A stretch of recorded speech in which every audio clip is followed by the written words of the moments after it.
Hey, welcome back.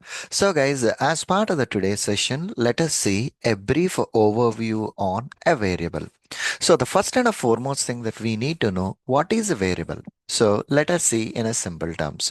So, a variable is a memory location where we can store some value, and whenever it is required, simply we can pull the variable value. So, what is the best example for that? See, a simple example for that one is consider that I'm calling a particular number from my mobile multiple times. Instead of every time dialing that particular number, what I can do is I can create a name and name as a plumber. Okay, I stored a contact with a name as a plumber and I have assigned a 10-digit mobile number to that contact and saved in my mobile contacts list. In future, whenever I want to call that plumber, I no need to type in his number. I can simply call a plumber, which internally calling the number associated to that plumber, which itself is a variable. The similar way in a programming world, whichever the values that are using more often, we will store it in a variable, and as and when it is required, we will be calling down those variables depending on our project need.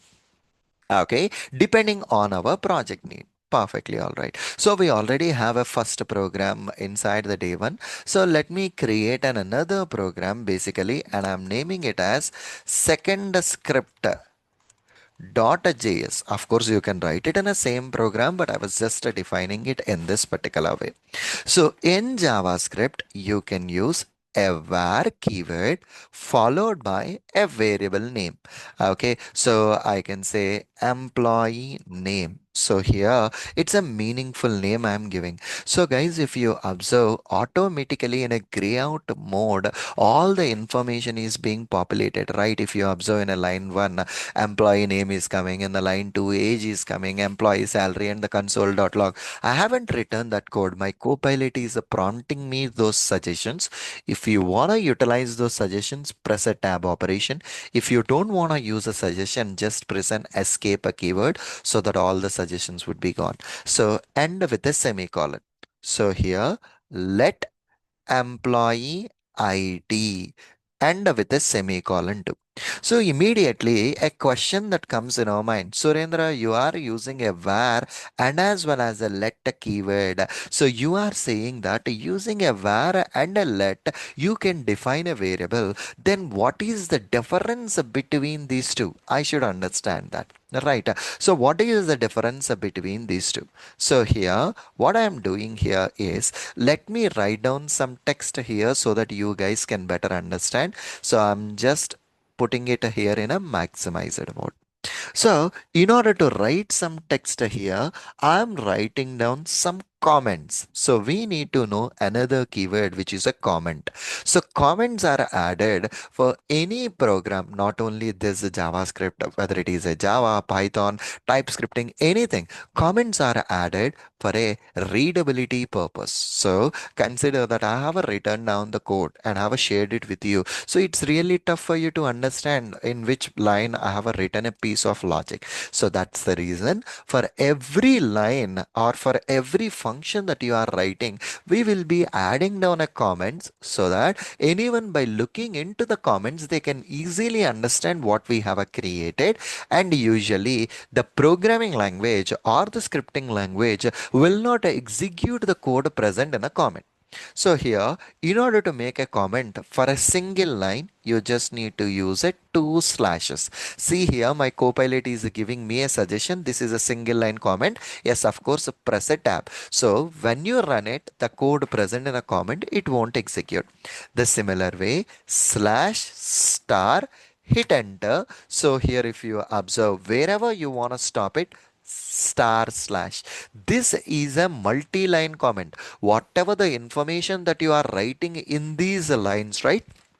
Even your program, it won't execute. So here I am adding a comment to this particular program to explain the differences between var and as well as a let keywords. Okay, so where and as well as a let keyword. See, as and when I have a written a where, see, basically my copilot is giving me that where is a function scoped and can be redeclared and then updated, whereas a let is a block scoped and can be updated but not a redeclared. So the copilot is giving me that suggestions. Of course, I don't want to use those suggestions. So here, in a simple way, we can say that where is used in the older versions of JavaScript.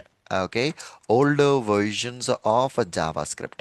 Okay, so whereas a let is used in a new way of declaring variables. See, my copilot is giving me the suggestions. I was just accepting that suggestions.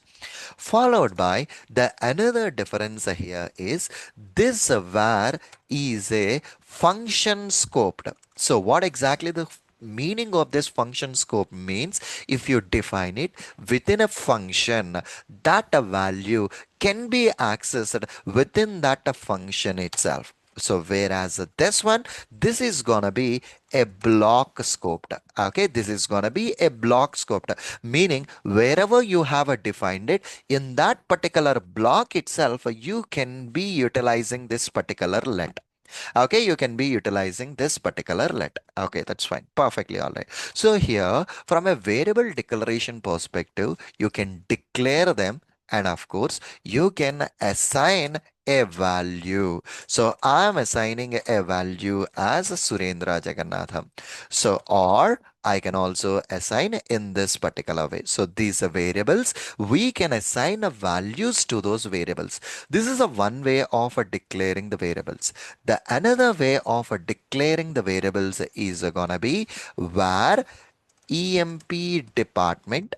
Okay, where EMP department EMP salary. So I'm not assigning any values for this particular variables. So now I have just declared those variables. So here EMP department is equal to development. EMP salary is equal to 5,000. Of course, these two lines, my copilot has given me the suggestions and I'm accepting that particular suggestions, guys. Okay, perfectly all right. So if you observe this particular line that which is in a line number 4, okay, this is in a line number 4, what we are doing, we are declaring multiple variables in a single line. Okay, you are declaring multiple variables in a single line. You can also declare in this particular way. So here let, okay, let I can say num1 equal to 10, num2 is equal to 23, and num3 is equal to 40. Even you can define in this particular way also. It's up to you whether you can define in that particular way or in this particular way. We can define a variable. And so here, let me clear all these things. And if you observe right now, here in line number 2, for the employee ID, you have assigned a value which is a 1001. Okay, so here, somewhere at the ending, what I'm doing is EMP ID is equal to 1001. So the point here is the value for the variable, whatever you have defined, you may change it. So it may vary depending on the situation of the program. It may change. Hence, the variable name is gonna be one and the same, and you can change the value as per the latest requirements itself. Okay, as per the latest requirements itself. So consider an example that the average marks for a student. Okay, average marks for a student. So today, lecturers has given two subjects. For the two subjects, the average mark is 80. Consider that tomorrow the third subject has given the variable average value will change it to 90 or some other value. So that a variable value should be updated. So like this, line number 10. Okay, you can define it. Perfect. So immediately a question that comes in our mind, Surendra, okay, that's fine. We have a defined it, and I have a notice that you are using a EMP ID, EMP name, EMP department salary. So with which I was able to understand what you are defining. Are there any rules that we need to follow in creating a variables?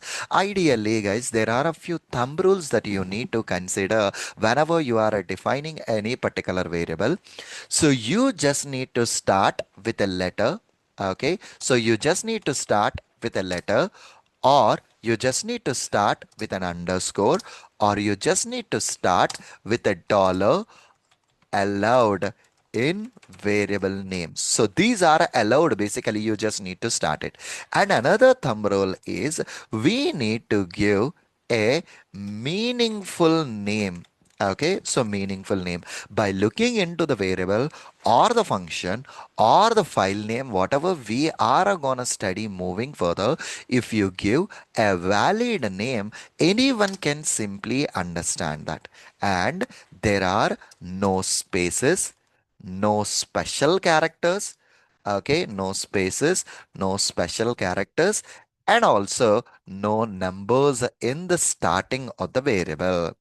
Okay, so you are not supposed to define a variable with the one something like that. So there should be a standard. So these are all the various standards to define a particular variable.